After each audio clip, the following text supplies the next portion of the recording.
Baiklah, Assalamualaikum warahmatullahi wabarakatuh.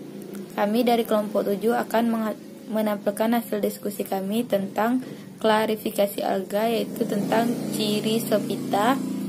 Sebelum saya menjelaskan, di sini saya akan mengenalkan kelompok saya. Terlebih dahulu, nama saya Verseptarina sebagai moderator, dan selanjutnya Ansya Uzazata Tasilileu sebagai pemateri 1, selanjutnya Cornelia Sabebegen sebagai pemateri 2.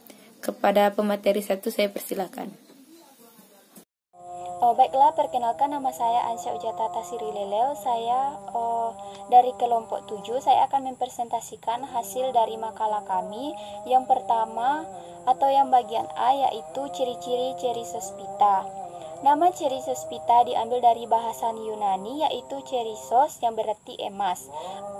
Ganggang keemasan atau Chrysospitha adalah salah satu kelas ganggang berdasarkan cat warna atau pigmentasinya.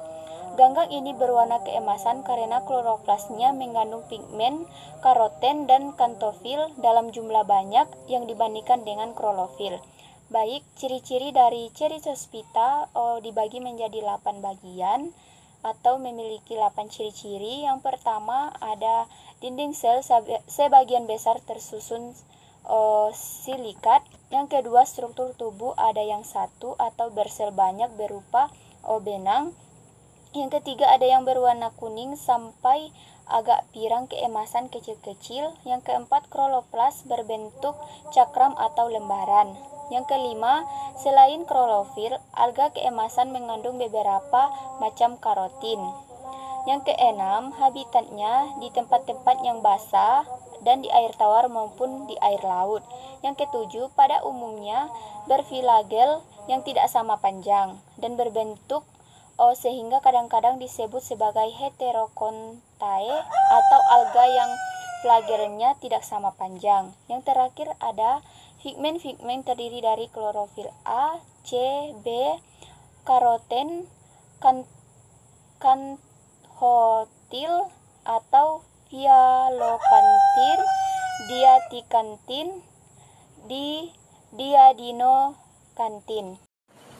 Baiklah, yaitu materi selanjutnya yang B, yaitu klasifikasi Chrysospitha.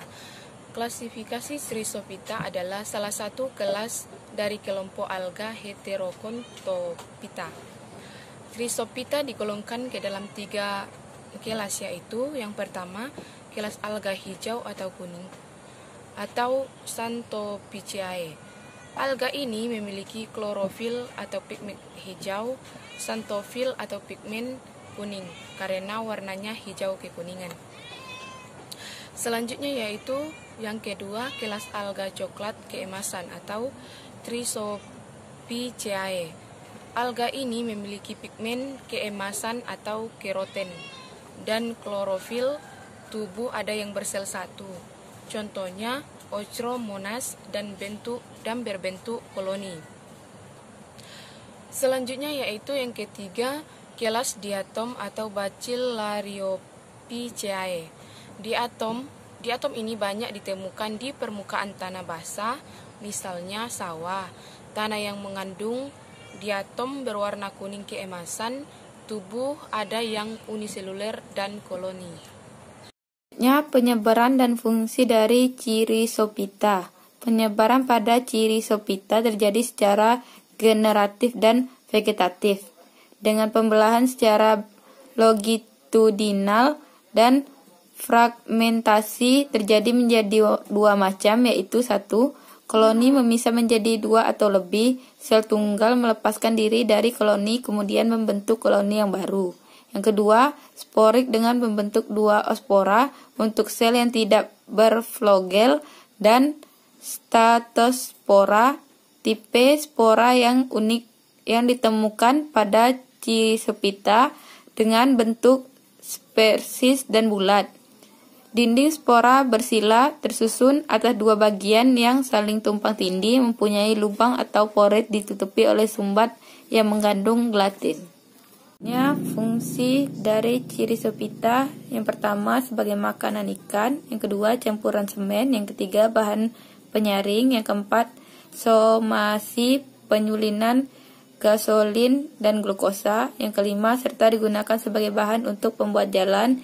Yang keenam, sebagai indikator untuk menentukan minyak bumi. Yang ketujuh, bahan penggosok. Yang ke-8, bahan membuat isolasi. Yang 9, penyekat dinamis. Yang 10, bahan alat penyadap suara, bahan pembuat cat. Yang 11, pemis. Yang 12, peringan hitam.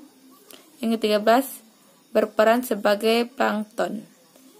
Baik, itulah hasil dari diskusi dari kelompok kami. Lebih dan kurang mohon maaf. Wassalamualaikum warahmatullahi wabarakatuh.